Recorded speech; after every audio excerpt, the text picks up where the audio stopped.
I wanted to film this at night, last night, but I was just too tired.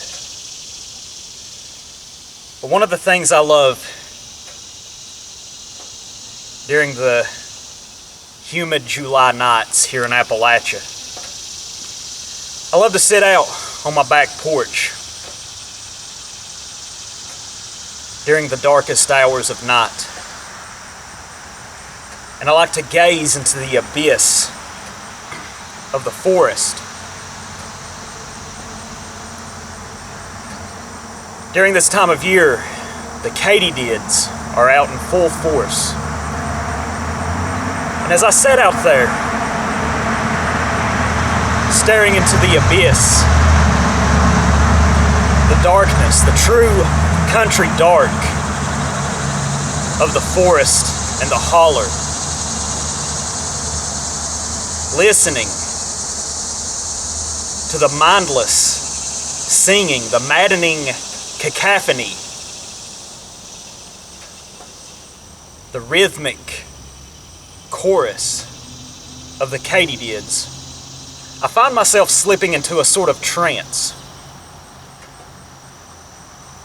During this trance, I examine the darkness of the human psyche and of my own soul, you could say. Every now and then this trance is interrupted by something rustling leaves within the abyss. It could be just something as benign as a possum on his nightly travels, perhaps a raccoon foraging for food in the dark. But it could also be as malevolent as a copperhead or timber rattlesnake stalking its prey. Every now and then this trance could be briefly interrupted as well by the maniacal laughter and howling of coyotes. Perhaps they're just throwing up a flag as to their location, or perhaps celebrating a recent kill and asserting their status as lords of the darkness. This is a tradition that I have done for many years now. It started back home during the years of meth. But you must examine these things, the darkness. Because if everything was light, that would be just as blinding as the total darkness of the abyss. We must learn to temper such things and use both to our advantage. You know, the elites, that is a sort of nebulous term that gets thrown around a lot. In my own life, personal life, I am absolutely certain that I have never met one of these so-called elites.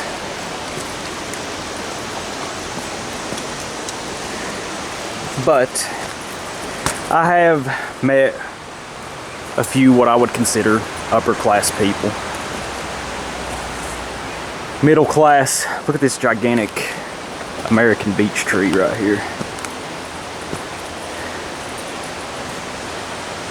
Look at that interesting symbol there.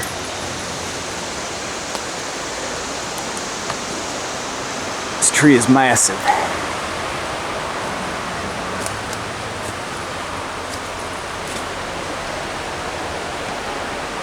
Huge beech tree. Fishing is a little slow this morning because had quite the thunderstorm roll through. I'm on the Hiwassee River. Favorite place to fish in southeast Tennessee.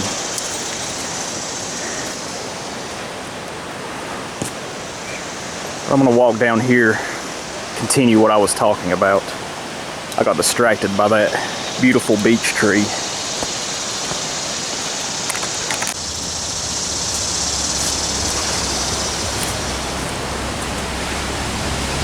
When I think of the elites, I think of people such as the Rothschilds, Rockefellers, a lot of these dynasties, you could say. Most of you know the story behind the Rothschilds. Conservatives, they tend to look at George Soros, which this is something interesting I've noticed. They'll always talk about George Soros, but very seldom will you ever hear a conservative mention the Rothschilds. I mean, after all, you think about it, neoconservatism was Trotskyist in origin. But you see, these elites, they have done extraordinarily well. And perhaps these bloodlines go back for millennia. Some people theorize that perhaps they came from Atlantis, if you believe in that. But I think you could trace it back perhaps all the way back to the Neolithic, wherever it was that they came from. The advent of civilization, all these things. But with the rise of fractional reserve banking, this wealth that you could say these elite families had accumulated, it really accelerated the generation of wealth. Fractional reserve banking is, after all, nothing more than debt slavery, you could say. I remember being in one of my business classes years and years ago when I was in college. It was a monetary economics course. And they talked about the Federal Reserve. I believe there was a whole chapter in the textbook dedicated to the Federal Reserve. It's a privately owned central bank.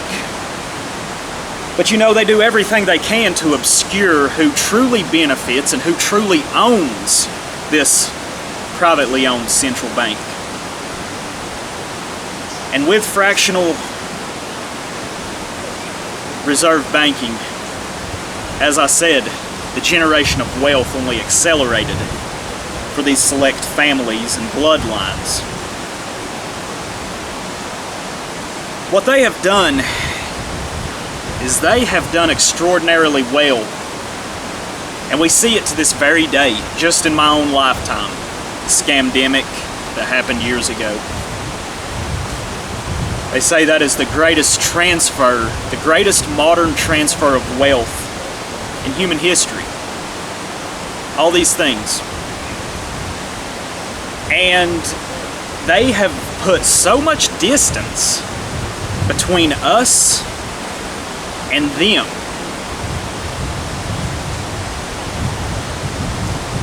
They have excelled brilliantly at this.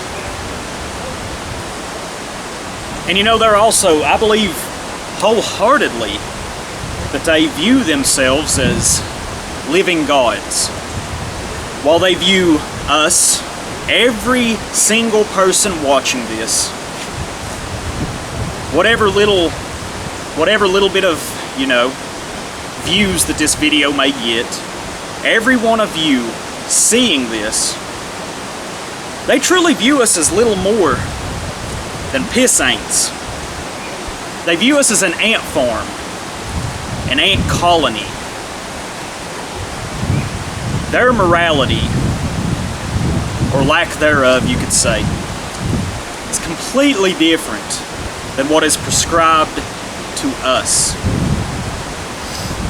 They are able to conjure up wars. I mean, if you look at it, war is the largest sort of ritual sacrifice. These wars do not benefit those of us on the bottom.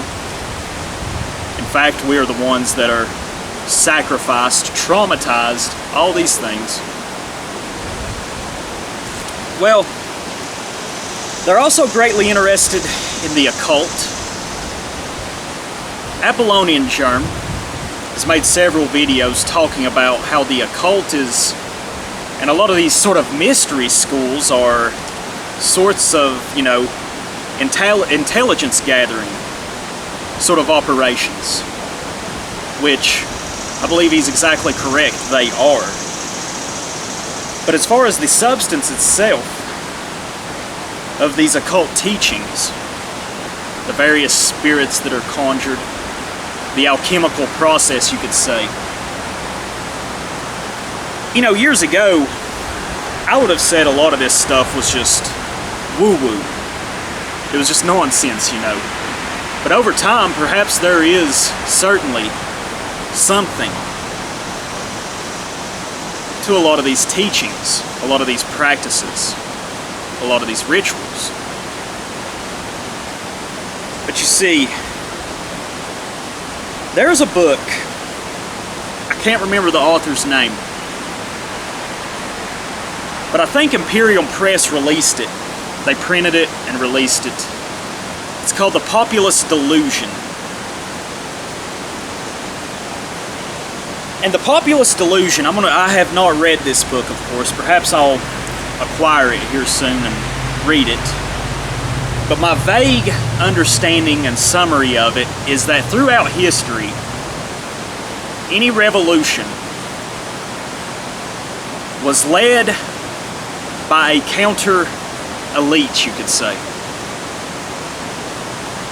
And I think the elites, they do disagree amongst themselves. You know, of course, there is the you-know-who-ish elite, but there is also the Anglo-elite. It seems that each race, each ethnicity of people has its own sort of upper strata, its own sort of elite. And perhaps disagreements arise between these elites at times, but overall they tend to cooperate and compromise with each other. Because although they may have varying opinions at times, they realize that their greatest threat and their greatest enemy not necessarily is elites of other ethnicities, but it is us, the mindless mass, you could say. That is why they work so hard at putting this distance between us and them. And they have succeeded extraordinarily well, I believe. They view themselves as living gods, you could say. They want to live forever. And they work hard. Unfortunately, you know, this is a little acknowledged fact. You know, most of us, we tend to view these elites as spoiled, pampered, but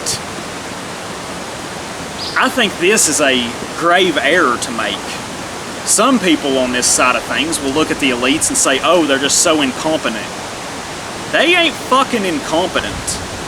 They know exactly what they're doing. In fact, they know it so well that it is probably beyond most of our comprehension. This is just an unfortunate truth. You see, I've always believed that a man must know his place. Because if a man does not know his position and his place in the order of things, if he does not truly know this, how can he ever be expected to elevate himself? If you have this sort of vision of grandeur, this delusion, that you are higher and mightier than you actually are, you are deceiving yourself. You are overestimating yourself. And you are probably overlooking things, opportunities, possibilities that will help you to lift yourself up. Going back to that book, The Populist Delusion. When I first heard of this book, when I first seen it advertised, my initial response was one of indifference. In some ways, contempt, you could say. I think it was a year, maybe a year and a half ago I first heard of this book. But back then, I wanted to believe in a truly organic, white working class revolution. Back then I was an idealist. And unfortunately, looking back, I believe I was incorrect. You have to balance idealism with pragmatism. Any sort of revolution in history, any sort of successful one, had help from a sort of counter elite, you could say. You could say this was from the American Revolution, French Revolution, all the way down to the Bolshevik Revolution. Anthony C. Sutton was a man who did an extraordinary amount of research into the technological transfers that occurred from the United States to the Soviet Union, the neophyte Soviet Union, shortly after the revolution succeeded. You look at Trotsky, for instance. Trotsky was given refuge after the failed 1905 revolution here in the United States. He lived in an apartment in New York City. He had a refrigerator, for crying out loud. Back then, having a refrigerator, not a lot of people really had that. It was new technology. Didymus has spoke about this in some of his videos. He was given a wage, basically to do nothing. And whenever, I guess it was in 1915 or 16, when he headed back to Russia, he had the backing of financial you-know-who-ish capitalists such as Jacob Schiff. Took a lot of gold back to the Soviet Union, well, Russia, to fund the revolution. You know, back then, a couple of years ago, year and a half, however long ago it was, I was an idealist. We have to balance idealism with pragmatism, though. And I begrudgingly admit that for any successful revolution, there has to be a sort of counter-elite that aids and abets it.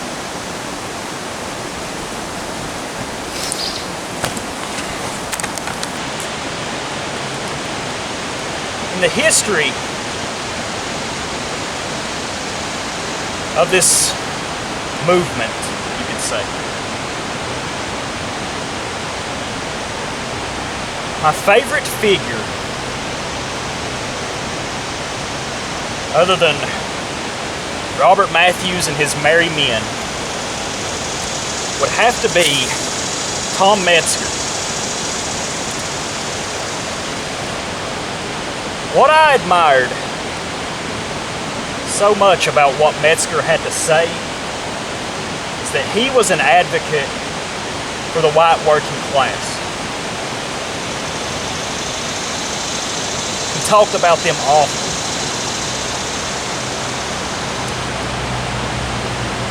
In my book, my own personal opinion, Metzger was superior to everyone, including Pierce. Now, I believe Pierce was more intelligent, but I liked Metzger because it seemed like he had his finger on the pulse and he was closer to the mark. No disrespect, of course, to Pierce, but over the last 2 years, year and a half, 2 years that I've been listening and reading a lot of the stuff that Metzger had to say, I believe he was superior. What I loved about him was his advocacy for the white working class. Because we have no one. We truly have no one. And my friend Patrick interviewed Metzger a few years ago. If I can remember, I'll put a link to it in the box below. He interviewed Metzger on his podcast. And in it, Metzger mentioned that he would never forget this, but I guess it was back in the late 60s, maybe in the mid 70s. Metzger was at a protest or a speech. Maybe it was protests and a speech. But he was sitting next to this sort of hippie white kid. One thing I liked about Metzger too is he was personable. He could talk to about anybody. He didn't limit himself. He would engage anyone. He could be friendly and cordial while doing so, but he could also be abrasive and confrontational, rightfully so. But at this protest, he had got to talking to this kid, this white sort of hippie, probably a leftist. But during the speech, everybody was yelling, you know, things were pretty heated. But Metzger said he would never forget this. That kid sitting next to Tom kind of reached over and nudged him, and he said, "You know what, Tom? It ain't really about who's on the left and who's on the right. It's about who's up top and who's on the bottom." So my question to you, I want to have a few questions for you, the audience. Maybe you can give me some answers. Why is it the people in this thing that we are in, if you bring up class struggle, it produces a sort of allergic reaction? Why is this? Is it because class struggle is viewed as a purely communist sort of idea? Maybe it was Marx that brought up the idea of class struggle. Maybe it was. But what we are in, I believe, it is a class struggle, but it's also a racial struggle. Class struggle, the battle between the haves and the have-nots, has played out through history. And it's playing out today, you know. Why do people get an allergic reaction if you talk about class differences in these sort of racialist spheres? Is it because anti-communism was such a staunch part, maybe the John Birch Society, some of these groups? Maybe it's during the arise of this movement, as Pat would call it, during the Cold War. I don't know. Is it because a lot of the people in our spheres view talking about class as divisive? Maybe that's part of it. But if you've got any answers, please let me know in the comments below what your thoughts are. So I'm going to talk about class today. I hope one of these dissident right dorks with a big following calls me a racist communist, a Nazbol, whatever, you know, these little fickle and impotent categorizations that these dorks come up with. Man, I'm beyond all that. So I hope someone calls me a racist communist, because I can shut this channel down, delete everything, right off into the sunset, with nothing but peace and happiness in my heart. I hope they do, because we're going to talk about class. And to ignore it is just to facilitate the fucking problem. There's always going to be a struggle between the haves and have-nots. I'll be honest. And you know, this is another observation I've made.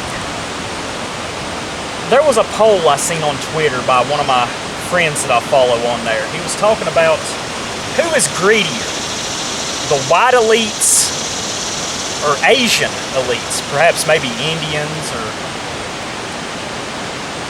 Iranian, I don't know. And I posted this poll onto my Telegram channel.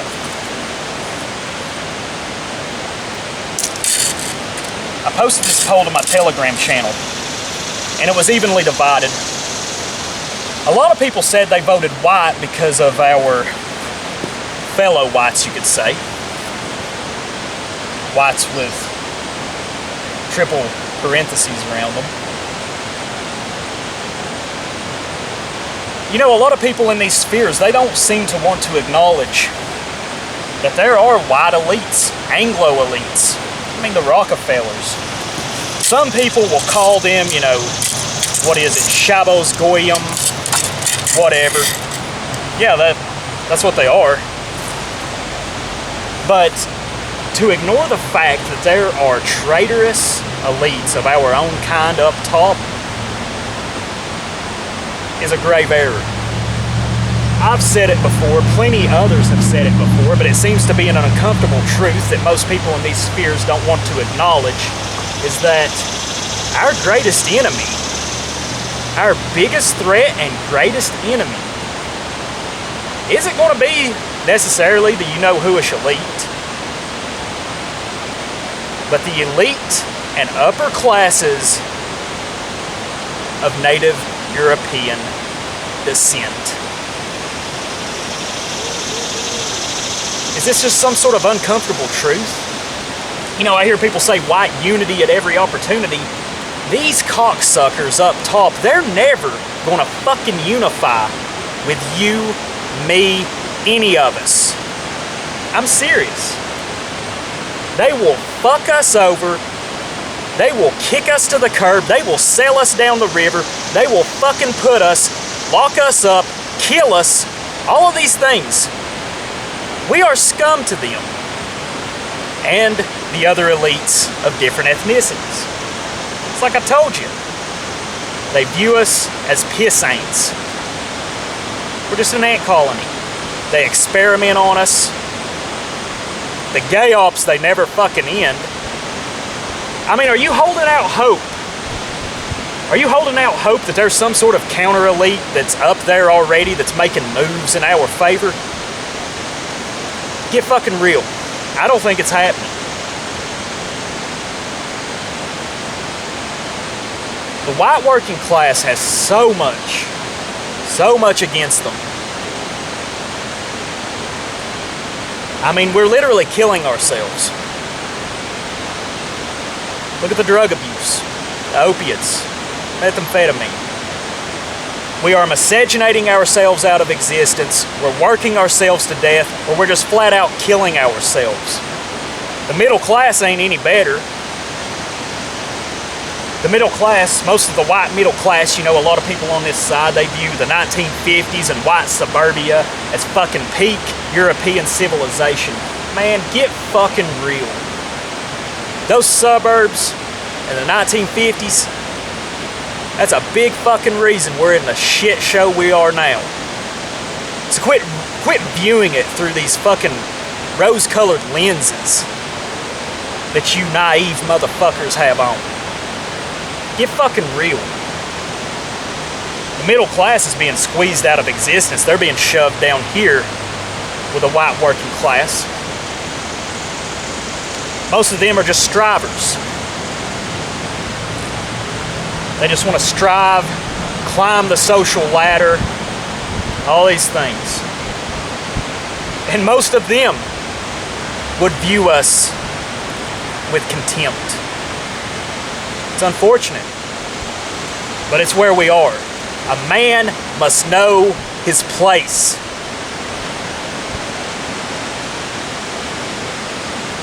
If he's ever going to better himself. So my next question to you.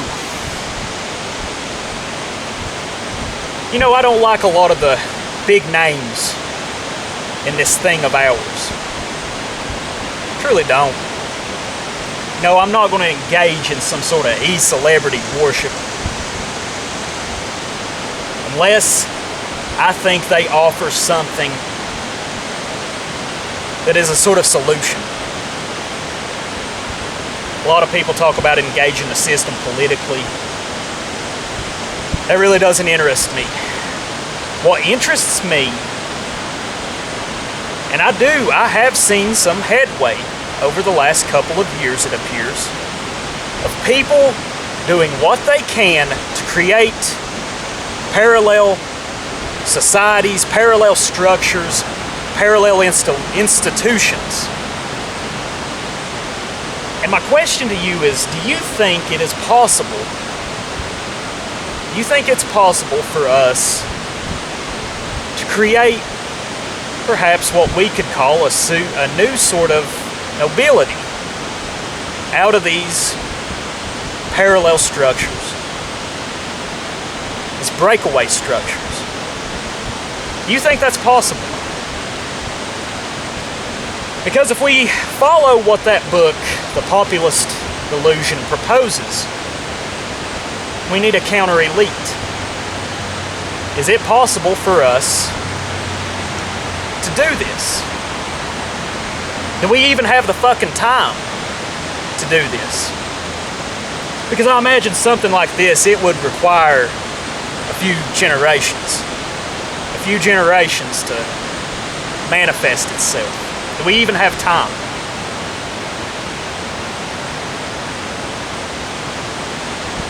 You know, a few months back, I was talking to my friend Pat, and he told me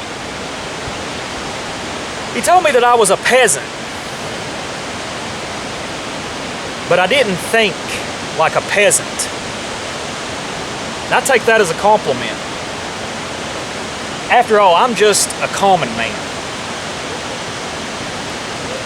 Looking back at my family history, there is no one with any sort of fame or notoriety, no sort of important historical figure within the last perhaps 6, 7 generations. I am descended from a family, the Winters family. I'll show you this clip here. I'm a direct descendant of them. They were known as the Seven Devils. There's a town named after them in Boone, outside of Boone, North Carolina, up the mountain from Boone. This was a notorious family. They ain't famous or anything, but they are a bit of a local legend in southern Appalachia. They were criminals. They were hellraisers. They were into robbery, moonshining, and murder. The patriarch of this family is shown right here. This is his tombstone, him and his wives. There were 7 brothers and 7 sisters. I didn't know if I mentioned this, but they were notorious. But I think you would have to go back much further to find any sort of maybe noble. And I think we all probably do, if you go back far enough, we do have traces of aristocracy in our blood. Because, you know, aristocracies, they shift, they move. Do you think it's possible for us to forge a new sort of nobility? You know, in creating these breakaway structures, societies, businesses, all these things, we have to play this sort of, the people that are spearheading this, they have to play this sort of game. They have one foot out of the system, yet they also have to maintain one foot within the system to acquire certain things. We need to acquire power. And I think this is the way to do so. I think the political game, as I've said before, is tainted. I think it's really a fruitless endeavor. But where you can have success is trying to create these parallel systems. I hate the system. I view it as our deadly enemy. But you know, we all are dependent upon the system to varying degrees. Do you think it's possible for us to cultivate a new nobility? And you know, each one of us are different. I know my place, and I know it quite well. I don't view myself as some sort of self-aggrandizing sort of leader. I have no visions of grandeur regarding that. I'm just a hillbilly. I am just a common man. I see myself maybe as perhaps I want to be a very capable and loyal follower. You know, I have a network, and I do have friends online and in real life that I follow. I take their advice, and if I have any pertinent advice that I feel is worth sharing, I will give it. A man must know his place. I know I've said that 1,000 times, but I think it bears worth repeating. We must know our place. And I see myself not as a leader, but I just want to be a capable follower. The thing is, out of a lot of these mass movements, I don't see anyone that is worth following.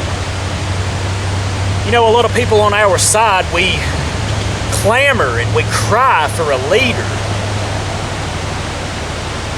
You have to be capable of leading yourself and guiding yourself sometimes.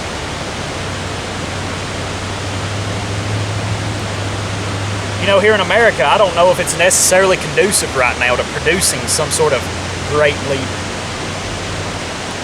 But we can work together with our little networks and our little groups.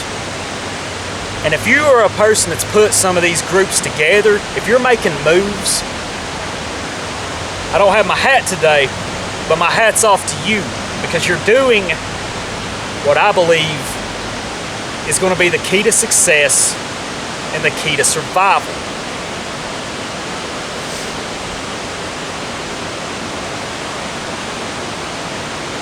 Is there anything else? You know, and I mean, I have seen people making headway. I've got a friend that I interviewed months back. He's got a website called School of the West. It's a homeschooling aid. It's ran by a guy named Brent Danger. There's the Woodlander Initiative that he's got going over there. And there's all these other little groups, you know, that are doing this.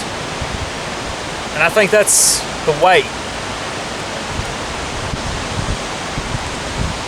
And you know, we're all of different capabilities. We all have different levels of intelligence. I certainly ain't the smartest person on the block.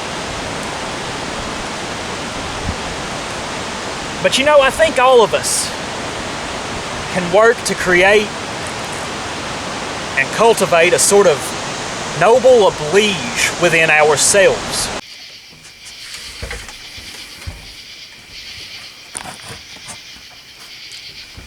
I didn't really elaborate on what I intended to do so earlier today.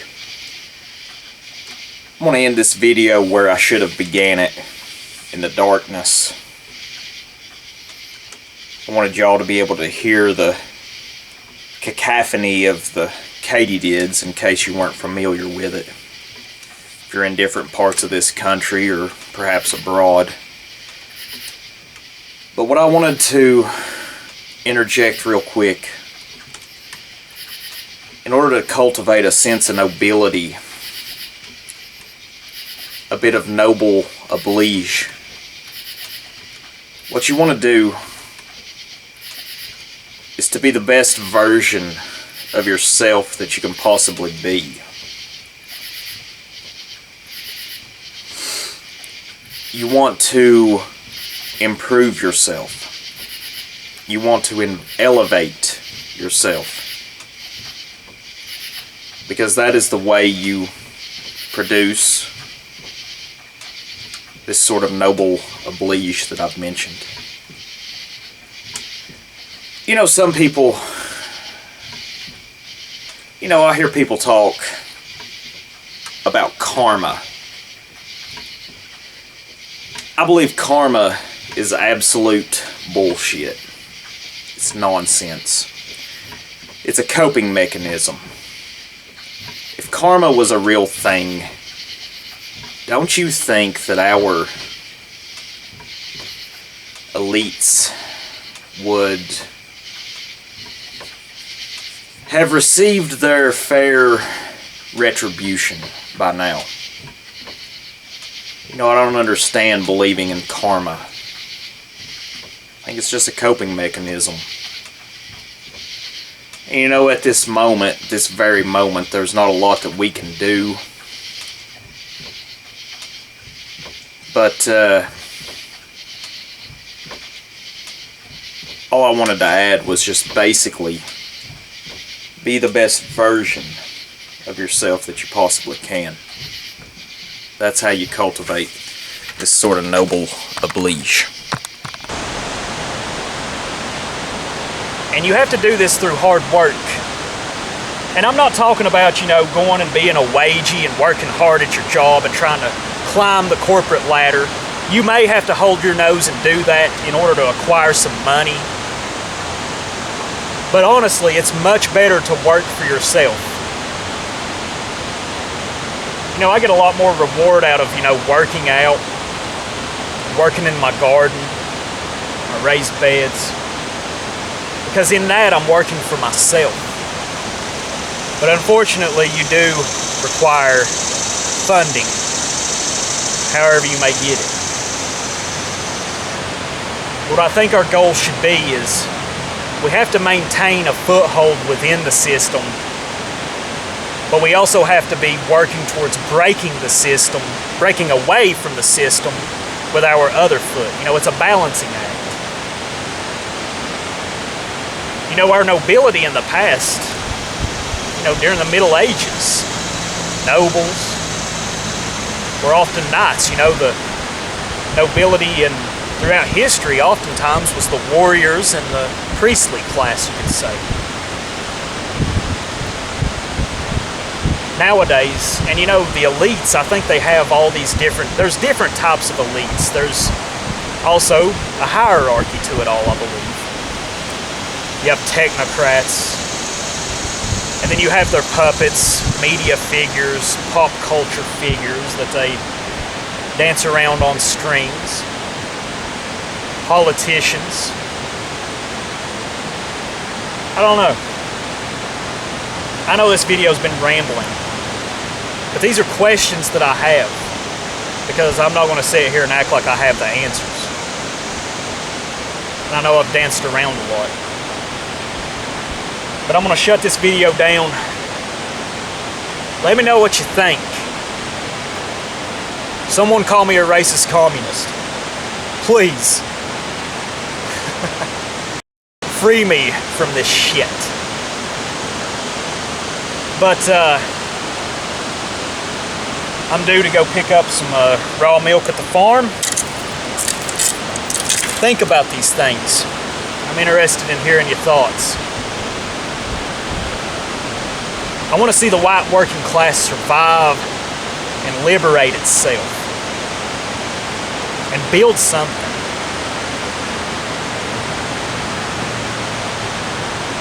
You know, I find interest in a lot of the old anarchist writings of Pierre-Joseph Proudhon, or is it Joseph Pierre? I get his middle and first name backwards. Mikhail Bakunin. I find a lot of their writings interesting. I find national anarchism to be an interesting ideology.